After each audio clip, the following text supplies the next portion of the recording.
Good morning mga ka-idol. Ito, umagang umuulan dito sa area namin. Pero ayan yung mga kulabong na ibon, no? Kung saan marami sa palayan. Nandito sa runway ngayon, no? Ang dami nila. Hanggang doon, no? Kita yung tulad na mga alam mo, sunod na nangilako ka niya yun. Yan, ang dami nila.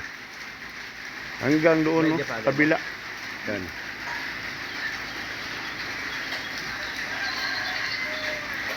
Ayun, no?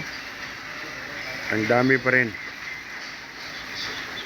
Siguro unang ulan ng unang araw ng March ngayon, inuulan, kaya siguro pumupunta sila dyan, marami silang makakain.